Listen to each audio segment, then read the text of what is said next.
Well, good morning, everyone. Happy Sabbath to you all.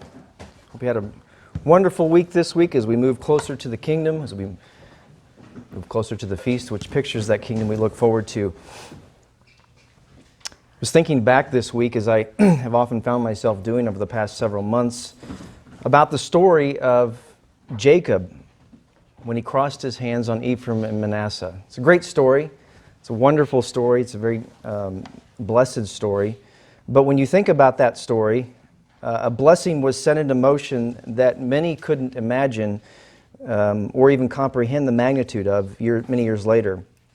But that blessing has been played out for the past 240 years or so here in this great land of America. But how did God bring all of this about? This great nation, a nation that could utterly destroy and devour any of the great empires of history if it were ever pitted against them. You know, it's been an eye-opener for me over the last 10, 15 years or so to look back at some of the historical documents, some of the history, and read some of the truths that I was never told in public school, and how sad I have felt over the years of the wool being pulled over my eyes, and how liberalism has really just shoved certain ideas and ideologies down the throats of our children and us. I mean, here, I even grew up in the 70s, going to school, and I got all this. So there's a lot of stuff that we didn't know about. But America has been blessed beyond what most people have recognized, and we have a stability, and maybe not so much right now, but we still sort of do. We have a stability that most in the world don't understand. We take it for granted, I think, over the past many years. For instance, France has had 15 constitutions since 1786. 15 constitutions. Brazil has had 7 since 1822. Poland has had 6 since 1921. Afghanistan has had 5 since 1923. Russia has had 4 since 1918. America has had 1 since 1787. We're the longest ongoing constitutional republic in the history of the world. We've been under the same piece of paper for about 230 years. No other nation in the history of the world has done that. Alexis de Tocqueville, a Frenchman in 1831, came to America and he wrote about us, these Americans, and he said this: "The position of the Americans is quite exceptional. It's to be believed that no other democratic people would be placed in a similar situation." That's what's called American exceptionalism. America is exceptional. Now, there are many people today who believe America is not exceptional, that it's an affront in the face of what they want in this Marxist system that they're searching for. It was really refreshing to me over the weekend, or maybe it was yesterday, that President Trump has decided he's going to scrub all teachings of critical race theory in all parts of federal government. That this critical race theory is against the idea that America is exceptional. This is something that we can look at and we can be proud of. But the Founding Fathers took it as a source of national humility. If we've been blessed, they said, if we've been exceptional, they felt, it's because of God's hand. Our second president, John Adams, gave a great national proclamation. And he said, "The only sense of national security is in our recognition of our humble dependence on Him." So this American exceptionalism really ties back to our dependence on and our acknowledgement of God and God's hands in our affairs. This exceptionalism doesn't come from us, in fact. Our founding document has ideas in it that weren't found in any other governing document before. For instance, the concept of unalienable rights wasn't found in any formal document. It had been discussed. The idea that government has limitations or can't give or take away natural rights that came only from God was unique. The right to life, liberty, and property, as it originally was written. The Constitution said government can't overstep those boundaries. The Constitution, brethren, does not give you the right for free speech, free assembly, bearing arms. It doesn't give you that right. It tells you that's what your rights are, that the government cannot overstep those rights that came from God. Another idea was the consent of the governed. Back then, the king told you, what to do. But they said, now, you need our permission to do that. Separation of powers was another unique idea. Power would not be consolidated under one man. There were 3 separate branches of power, and there were checks and balances put in place so that each branch could defend itself against another. Alexander Hamilton called it constitutional arms of self-defense. So what is it that makes our Constitution so exceptional? Where did these new and radical ideas come from? Did they come from the Romans or the Greeks, these great societies before us? Did they come from the great philosophers? Actually, the primary source for our Constitution comes from the Bible. Straight out of the words of the Bible. We say, wait. The Bible isn't political, though, and these are political documents. Well, let's look and see what they have to say. In the time of the American Revolution, we have hundreds of thousands of documents preserved. At that time, writing to them was like movies or pictures to us. They wrote everything down. They all kept memoirs and diaries. George Washington wrote 100 volumes. Jack and I are going through the real George Washington, of which all of this information that they write in that book comes straight out of his diaries. And it paints a beautiful picture during the time of George Washington's life. Thomas Jefferson wrote 68. John Adams had 33. And one thing they kept written records of was sermons. They wrote sermons down because unlike today, sermons back then were all written down. They wrote everything down. You didn't stand up in the pulpit and deliver a sermon. You stood up at the pulpit and you read a sermon. It wasn't until the Second Great Awakening in the early 1800s that there came extemporaneous sermons. So there are tens of thousands of sermons written down out of the colonial times. And there was nothing in the Declaration of Independence that had not already been dealt with in the churches before 1763. That's remarkable. The churches had already dealt with everything that the Americas stood for, that the Declaration of Independence had groundings in. John Weiss was a minister who had great influence on the Declaration. And he showed out of the Bible by 1687 that taxation without representation was tyranny. He had shown out of the Bible that consent of the governed was the basis of government. He had shown out of the Bible that all men are created equal and they are endowed by their Creator with certain rights.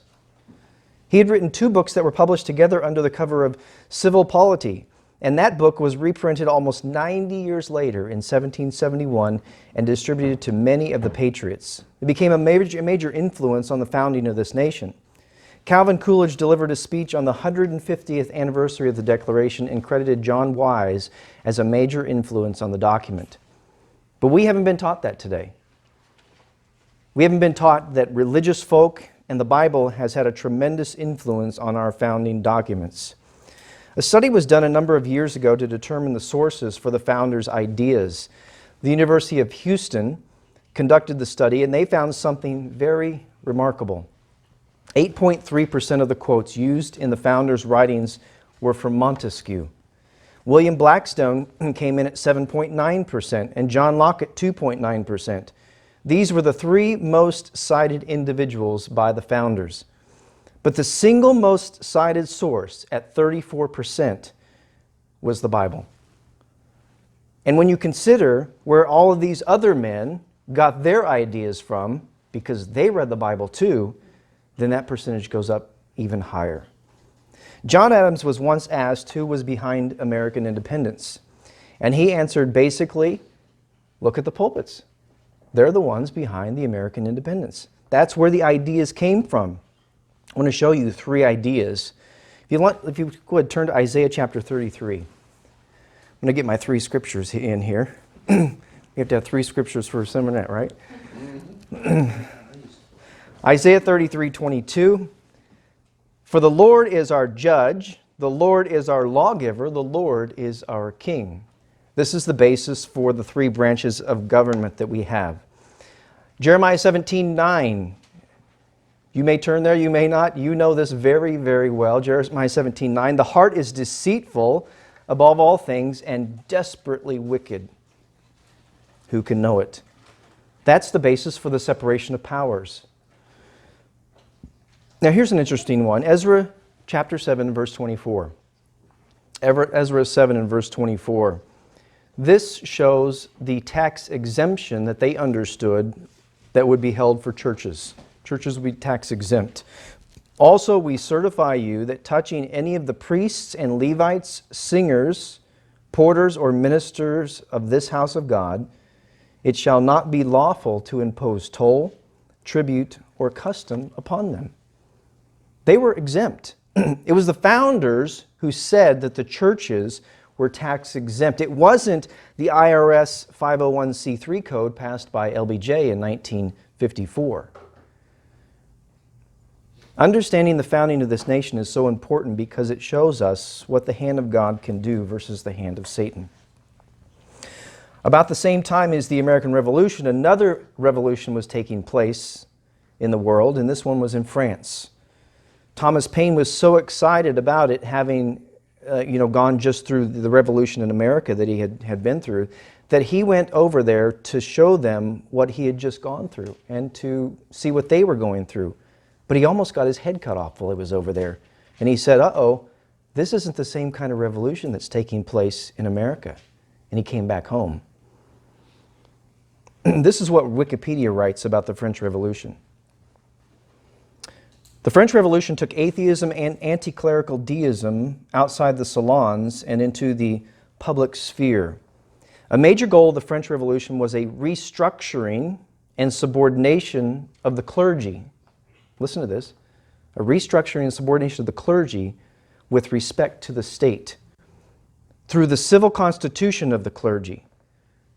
Attempts to enforce it led to anti-clerical violence and the expulsion of many clergy from France. The chaotic political events in revolutionary Paris eventually enabled the more radical Jacobins to seize power in 1793, ushering in the Reign of Terror. The Jacobins were deists and introduced the cult of the Supreme Being as a new French state religion. Some atheists surrounding Jacques Hébert instead sought to establish the cult of reason, a form of atheistic pseudo-religion with a goddess personifying reason. Both movements, in part, contributed to attempts to forcibly de-Christianize France. The Napoleonic era institutionalized the secularization of French society, end quote. They also moved to a 10-day work week to de-Christianize France. Removing the 7-day week would force people away from the Bible and move them over to their secularism, they thought. In the end, it didn't work. Another revolution tried it too. The communists ruling the Russian Revolution tried an even more radical experiment 140 years later. Their aim was the same: abolish religion by abolishing the 7-day week. The Soviet scene was a 5-day continuous work week which called for 80% of workers to be on the job any given day, a plan which left 20% off to share the day off. There was no longer a national day off. The advertised reason for the new rotating 5-day week was to increase production. What do you think it did? Didn't increase production at all. After 11 years of disappointing production and epidemic irresponsibility in the workplace from 1929 to 1940, Stalin finally said, okay, this didn't work, and he called it quits, and he gave them their 7-day week back. There is a difference between the logical outworking of God's biblical principles in what you see in the American Revolution, in this great blessing that God gave us, and the outworkings of the spirit of Satan, the devil. And you see all of these nations around the world that have followed that. Socialism and Marxism is in the church today in what we call the form of Gnosticism.